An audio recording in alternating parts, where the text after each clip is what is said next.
Graceland was never just a house. It was where Elvis escaped the noise, the pressure, and the world that never stopped watching him. To outsiders, it looked frozen in time. To the people closest to him, it was something else entirely. After Elvis was gone, doors were opened that had stayed shut for years. Private rooms, personal spaces, things no one was meant to see. And what they found wasn't just old belongings or forgotten keepsakes. It revealed a side of Elvis few people ever truly knew. So what was hiding inside Graceland all along? And why did it leave his closest friends shaken? Join us as we reveal what they found inside Elvis Presley's Graceland home. The beauty of Graceland. Hot on the heels of his breakout year in 1956, the moment that turned him into an international music, television, and movie star, Elvis Presley made a decision that felt both sudden and deeply personal. At just 22 years old, he bought a 10,000-square-foot colonial-style mansion sitting on 13.8 acres in Memphis, Tennessee, paying what would amount to roughly $1.1 million today. He moved into Graceland with his parents, not as a headline or a victory lap, but as a place to land. He would live there for the next 20 years until his death in 1977. Over time, the house grew along with him. Additions pushed the estate to 17,552 square feet. 23 rooms unfolded inside it, including 8 bedrooms, 8 bathrooms, and 5 staircases. It was large, but never distant. In 1991, Graceland was added to the National Register of Historic Places. In 2006, it was designated a National Historic Landmark, the first rock and roll site to earn both distinctions. By then, the house had already outgrown its original purpose.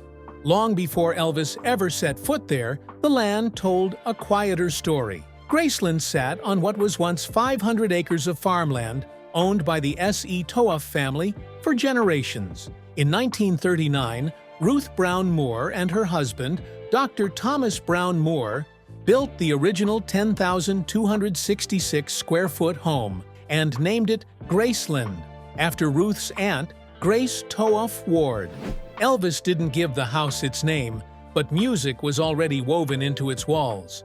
The Moore's daughter, Ruth Marie Moore, played harp with the Memphis Symphony Orchestra, and recitals regularly filled the mansion with sound. Once Elvis arrived, the house shifted again. An avid animal lover, he filled Graceland with life. Bowtie the turkey wandered the grounds. A mynah bird chirped phrases like, "Elvis isn't here." Horses and dogs came and went. A chimpanzee named Scatter lived there, along with a squirrel monkey named Jehu. 2 wallabies sent by Australian fans were eventually donated to the Memphis Zoo, as were peacocks. At one point, donkeys were even reportedly kept in the kidney-shaped swimming pool added in 1957, before it was ever filled. The place wasn't curated. It was chaotic, warm, and lived in. To Elvis, Graceland wasn't a mansion. He called it the Den. Still, some rooms carried a weight all their own, none more than the Jungle Room. Added in 1965, it leaned fully into fantasy. Green shag carpeting covered both the floor and the ceiling. Faux wood walls closed the space in. Rainbow lighting glowed low. Carved wooden furniture sat heavy in the room. An artificial waterfall hummed softly in the background. Later, the space doubled as a recording studio, where 16 songs from Elvis's final 2 albums were recorded. Music echoing through a room that felt sealed off from the outside world. Soon after moving in, Elvis installed wrought iron gates at the entrance, with stylized images of him strumming a guitar, framed by musical staffs and notes. The gates suggested, as the Memphis Commercial Appeal once described, an entryway into a musical heaven. Inside, changes kept coming. In 1974, stained glass peacock panels were added to the living room. In 1975, a racquetball building rose on the grounds, complete with a court, a pinball machine, a piano, and a trophy hall packed with memorabilia and awards. Downstairs, Elvis changed his private spaces.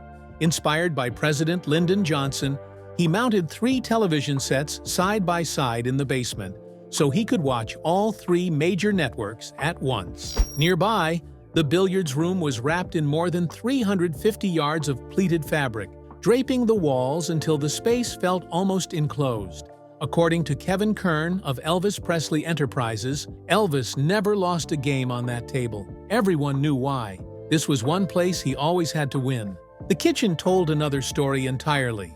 It was stocked at all times, every day. According to the 1993 book, The Life and Cuisine of Elvis Presley, that meant fresh, lean ground, round steak, cases of Pepsi and orange drink, rolls, biscuits, pickles, wieners, peanut butter, banana pudding, meatloaf ingredients, brownies, fudge cookies, gum, cigars, cigarettes, and sucrettes. Comfort wasn't occasional. It was expected. When Elvis died in 1977, Graceland changed again.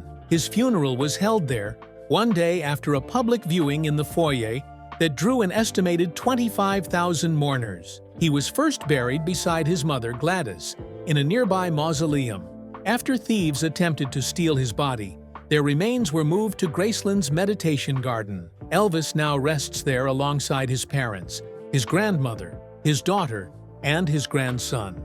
A memorial also stands for his twin brother, who was stillborn.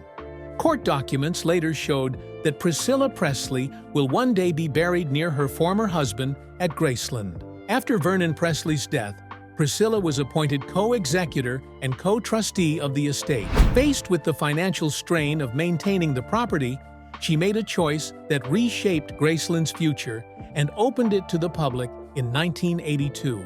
Expansions followed, renovations followed. Slowly, the private home became one of the most visited in the country, drawing more than 600,000 visitors a year and ranking second only to the White House. Ownership passed to Lisa Marie Presley, who inherited the property through Elvis's will and took control of her trust on her 25th birthday in 1993. After her death in 2023, the estate passed again, this time to her daughter, Riley Keough. Even then, Graceland was never fully empty. Vernon stayed until 1979. Minnie Mae Presley followed in 1980, but Elvis's aunt, Delta Mae Presley Biggs, lived there the longest, remaining on the property from 1966 until her death in 1993. Even after tours began, visitors were kept out of the kitchen and her bedroom while she lived there. Though the kitchen opened in 1995, the second-floor bedroom suite, where Elvis died, remains closed, untouched, and frozen in time. And that stillness matters, because before Graceland became a destination, before it turned into a monument that welcomed hundreds of thousands each year, there was only the man who filled it, the one whose life had already bent culture out of shape long before his home ever did. The king who changed everything.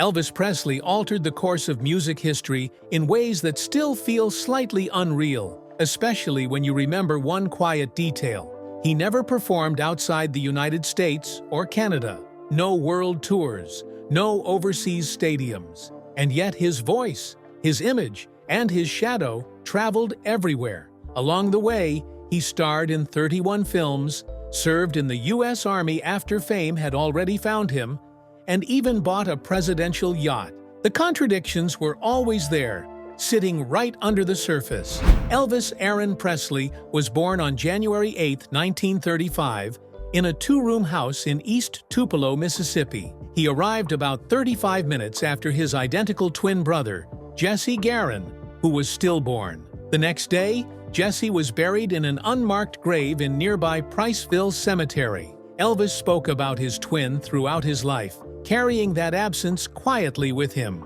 He grew up an only child in a poor household, raised by parents who did their best while constantly struggling to stay afloat. His father, Vernon Presley, bounced between odd jobs and in 1938 was sentenced to 3 years in prison for forging a $4 check. He served less than a year, but the damage lingered. In 1948, the family moved from Tupelo to Memphis, chasing opportunity with very little to their name. At Humes High School, Elvis didn't stand out for the reasons history might suggest. He failed a music class. He was quiet, an outsider, In 1953, he graduated anyway, becoming the first person in his immediate family to earn a high school diploma. After that came a machinist shop job, then truck driving. Then, in July 1954, a recording session that changed everything. That's All Right didn't just start a career, it opened a door that never really closed. By December 1957, Elvis was already a major star when the draft notice arrived. He was inducted into the U.S. Army on March 24, 1958, after a short deferment to finish filming King Creole. Cameras followed him to basic training at Fort Hood, Texas, where he was assigned to the 2nd Armored Division. Fame didn't exempt him. That August, while still stationed there, he was granted emergency leave to visit his mother, Gladys, whose health was rapidly failing. She died on August 14, 1958, at just 46 years old. Elvis never truly recovered from that loss. The following month, he was sent overseas to Friedberg, West Germany, serving with the 3rd Armored Division as a jeep driver. Fan mail followed him across the Atlantic, stacked high even in uniform. He lived off base with his father and grandmother, Minnie Mae Presley, trying to create some version of home far from it. It was there that he met 14-year-old Priscilla Beaulieu, the daughter of a U.S. Air Force captain. Their relationship unfolded slowly over years, ending in marriage in 1967 and divorce in 1973. In March 1960, Elvis was honorably discharged from active duty as a sergeant. That same year, he stepped back into the spotlight. His first post-Army film, G.I. Blues, was released in November 1960. The soundtrack spent 10 weeks at #1 on the Billboard album chart and stayed there for 111 weeks, longer than any other album in his career. Hollywood followed. Elvis would go on to star in 31 films, becoming as much a movie presence as a musical one, even as critics questioned the direction his career had taken. Despite that reach, despite the global obsession, Elvis almost never performed abroad. Roughly 40% of his record sales came from outside the United States. Yet, with the exception of a few Canadian concerts in 1957, he never sang on foreign soil. The reason, many believe, came down to his manager, Colonel Tom Parker. Parker, an undocumented immigrant, reportedly turned down lucrative international offers out of fear he wouldn't be allowed back into the U.S. if he left. The result was a global star who stayed physically close to home while his music traveled freely. Television only amplified the tension. In the summer of 1956, Parker brokered a deal for Elvis to appear 3 times on The Ed Sullivan Show for an unheard-of $50,000.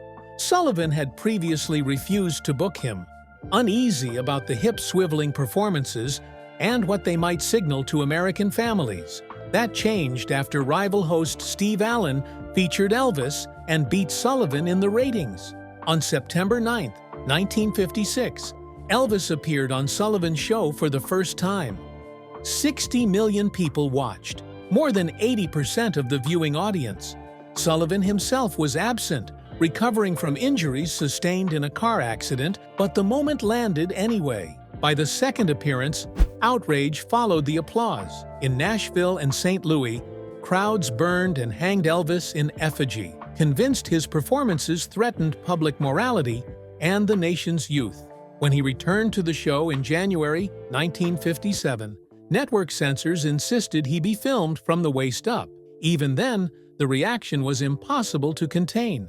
At the end of the broadcast, Sullivan addressed the audience directly, calling Elvis a real decent, fine boy, and saying the show had never had a pleasanter experience with a big name. In 1964, Elvis made a purchase that felt almost symbolic. He paid $55,000 for the Potomac, the 165-foot yacht that once served as Franklin D. Roosevelt's floating White House. Built in 1934 as a U.S. Coast Guard cutter, the vessel had passed through multiple owners after FDR's death. Elvis didn't keep it long. He donated it to St. Jude's Children's Hospital, which sold it to raise funds. Years later, the yacht would be seized from drug smugglers and eventually restored for public viewing. Even the objects he touched seemed to carry strange afterlives. That donation wasn't an exception. It was part of a pattern. Elvis gave away cars, jewelry, and cash with little hesitation. He staged benefit concerts. One performance in 1961 raised more than $50,000 for the USS Arizona Memorial in Hawaii, a project honoring the more than 1,100 men who died during the Pearl Harbor attack. Construction had stalled due to lack of funding. Elvis's concert, with ticket prices ranging from $3 to $100, reignited public support. The memorial was dedicated the following year. Through it all, the image stayed larger than the man, a singer who never left, a global figure shaped by private loss, a life that kept expanding outward while something at the center quietly stayed unresolved. Elvis didn't need to cross borders to change the world. Somehow, the world came to him anyway, the man who held the king's leash. Long before he became the most powerful figure in Elvis Presley's life, the man who would shape, limit, and ultimately drain his career was already living under a lie. Born Andreas Cornelis van Kuyk in the Netherlands in 1909, he slipped into America illegally as a young man and quietly erased his past. By the time anyone noticed him, he had renamed himself Tom Parker, claimed West Virginia roots, and buried his true origins so deeply that they wouldn't come to light until the 1980s. Parker learned early how to sell spectacle. He worked carnivals as a pitchman, moved on to odd jobs like dog catcher and pet cemetery founder, and picked up the language of attraction and control along the way. In 1948, he secured an honorary colonel title from the governor of Louisiana and never let it go, insisting from then on that everyone call him Colonel Parker. The title stuck. So did the persona. When Parker heard about a young singer making noise in 1955, he moved fast. He brokered the sale of Elvis's contract from Sun Records to RCA, turning a regional talent into a national commodity overnight, and officially took over as manager in 1956. The results were immediate. Heartbreak Hotel sold over 1 million copies. The debut album topped Billboard's chart. Love Me Tender put Elvis on the big screen. Stardom arrived fast, loud, and fully monetized. But Parker's grip tightened just as quickly. For the next 2 decades, he controlled every corner of Elvis's career, taking commissions as high as 50%, while most managers settled for 10 or 15. Parker defended it by saying Elvis was his only client. Critics saw something else, a man extracting maximum profit while quietly boxing his star in. After Elvis returned from the Army in 1960, his career veered sharply toward Hollywood. Film after film followed, all financially successful, almost all critically dismissed. Parker didn't mind. Movies meant soundtracks. Soundtracks meant easy money and fulfilled contracts with RCA. Creative growth wasn't the goal, output was. Whether Parker killed Elvis's music career in the early 60s is still debated. The rise of self-written countercultural rock from bands like the Beatles and the Rolling Stones would have challenged him regardless. But what isn't debated is that Elvis's ambition to be taken seriously as an actor went nowhere, and he spent much of the decade recording music he even seemed disconnected from. By 1968, the slide was obvious. Then came the comeback. The televised special that aired on December 3rd brought Elvis back to a live audience for the first time in 7 years. He looked sharp, focused, alive. The response was overwhelming. Offers poured in from around the world, and that was where Parker drew the line. Elvis was not allowed to tour overseas. Not once. Parker had no passport and feared that leaving the country would mean not being allowed back in. Worse, he refused to let Elvis travel without him. Control mattered more than opportunity. In Parker's own carnival language, Elvis was the attraction, and the attraction never moved without the handler. Instead, Parker locked Elvis into Las Vegas. In 1969, he began a residency at the International Hotel, later the Las Vegas Hilton. Over the next 8 years, Elvis performed more than 600 shows there. The money was enormous. The repetition was suffocating. Elvis grew to resent the city, the routine, and the endless grind. Behind the scenes, the reason became clearer. Parker was gambling heavily.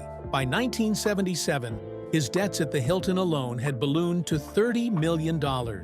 According to Elvis's longtime hairstylist Larry Geller, it was common knowledge that Parker was deeply tied to Vegas because of those losses. Elvis understood over time that he had become collateral. Parker lost. Elvis paid. Night after night. It didn't stop there. Parker booked Elvis into small, miserable venues in forgotten towns, housed him in substandard hotels, and justified it by saying fans everywhere deserved to see the king. In reality, it was cost-cutting and old carny favors, stretched thin between major stops. As the schedule intensified, Elvis's health collapsed. Prescription drugs became the fuel that kept him upright on stage and quiet afterward. And still, Parker pushed. In 1973, he crossed a line that would define his legacy. He sold Elvis's entire back catalog to RCA for $5.4 million, a staggering undervaluation of one of the most valuable bodies of work in music history. After taxes, Elvis walked away with roughly $2 million, much of it swallowed by his divorce settlement with Priscilla. The deal stripped Elvis's estate of royalties on anything recorded before 1973. After his death, Elvis Presley Enterprises sued Parker for mismanagement, pointing directly to that sale. The case settled in 1983. Parker paid $2 million, surrendered all Presley recordings in his possession, and forfeited earnings on Presley-related materials for 5 years. By then, the relationship was already dead. From 1973 onward, Elvis had little direct contact with his manager. He lived out his final years isolated, depressed, and dependent. Parker even sabotaged Elvis's last chance at serious film recognition. When Warner Brothers and Barbra Streisand's production company offered Elvis a role in A Star Is Born with $500,000 and a share of profits, Parker countered with impossible demands. The role went to Kris Kristofferson. The door closed. Even as Elvis deteriorated, Parker didn't slow down. In May 1977, he saw Elvis barely conscious backstage before a show in Louisville. He watched doctors inject him with drugs and plunge his head into ice water just to get him on stage. And still, Parker raged that nothing mattered except the performance. Elvis died that August. Parker lived another 20 years, passing away in Las Vegas in 1997 at age 87. By then, the story was no longer about management. It was about control, and how the man who built the king also made sure he never escaped.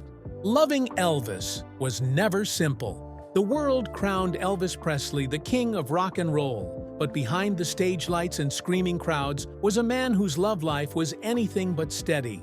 He was famously charming, effortlessly magnetic, and surrounded by women drawn to the mix of looks, fame, and a voice that felt almost hypnotic.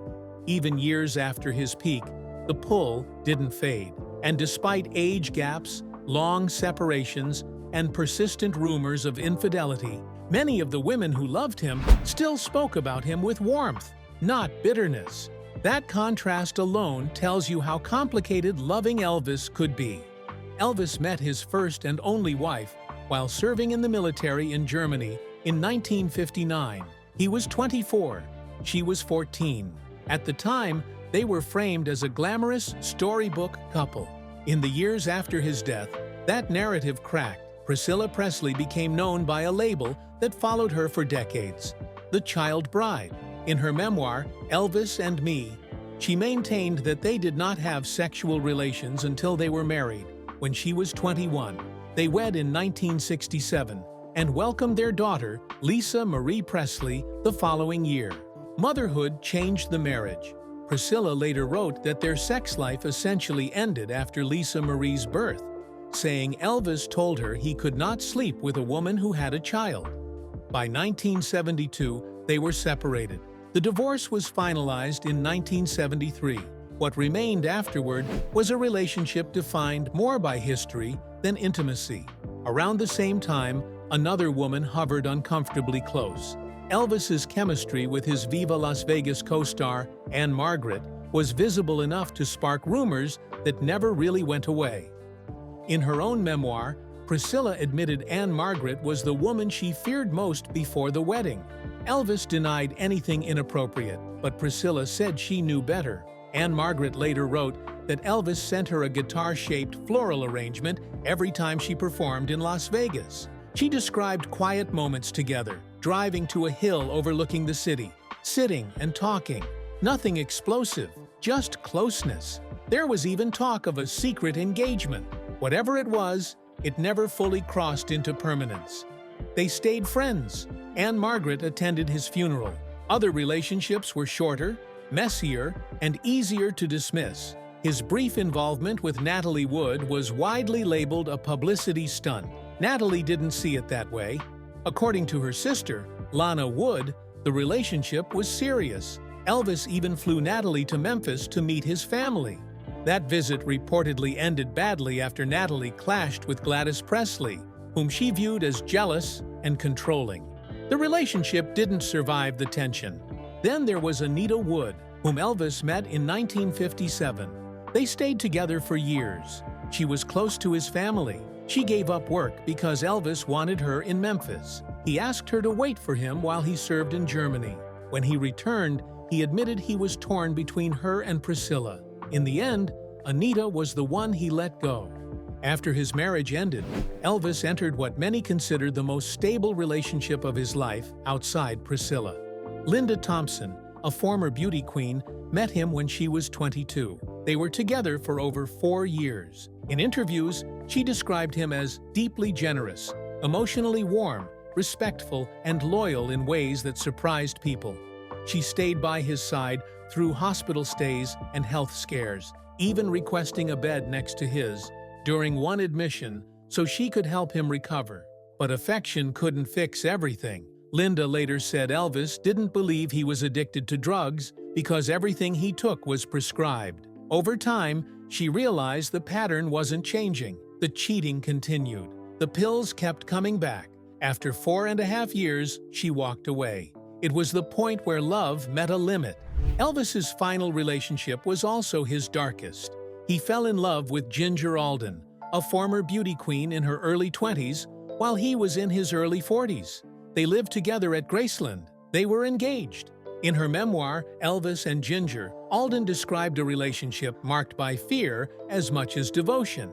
She alleged that Elvis kept guns around the house and sometimes fired them in moments of rage. The love was intense but unstable. Their final conversation was about the future. A wedding date had just been set.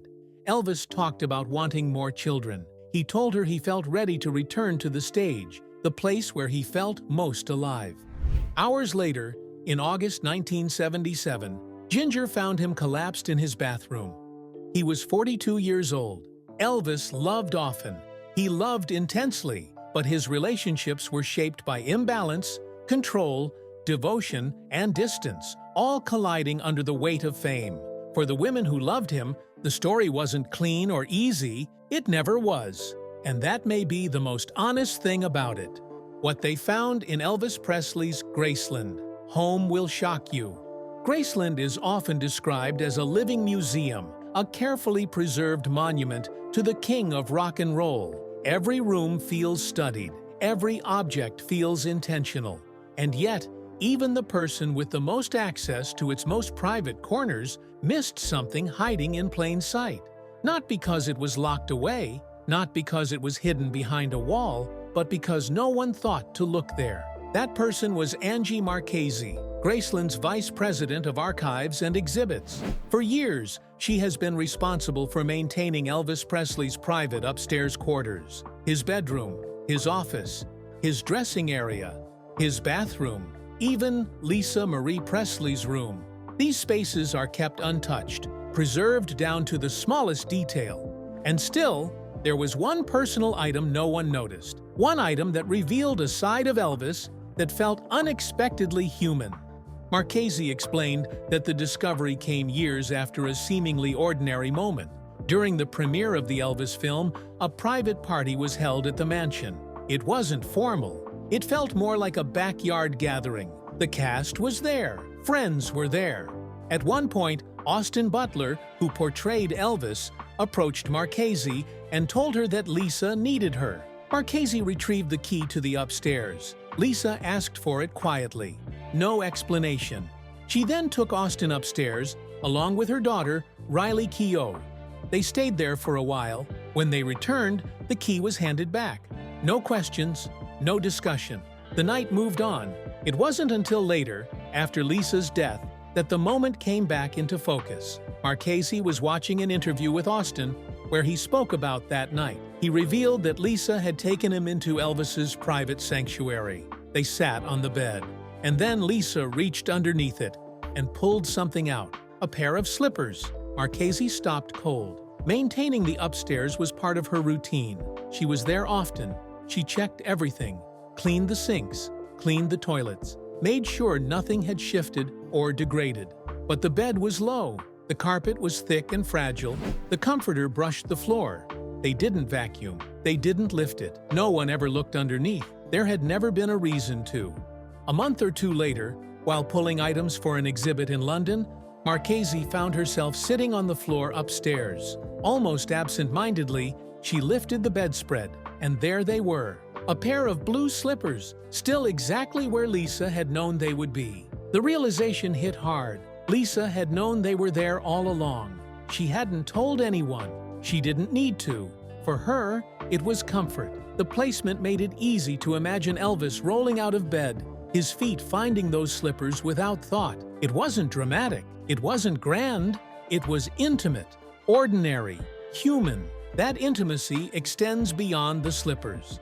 Graceland is open 363 days a year, closed only on Thanksgiving and Christmas, and within its walls sit objects that feel less like artifacts and more like echoes. A family Bible dating back to 1957.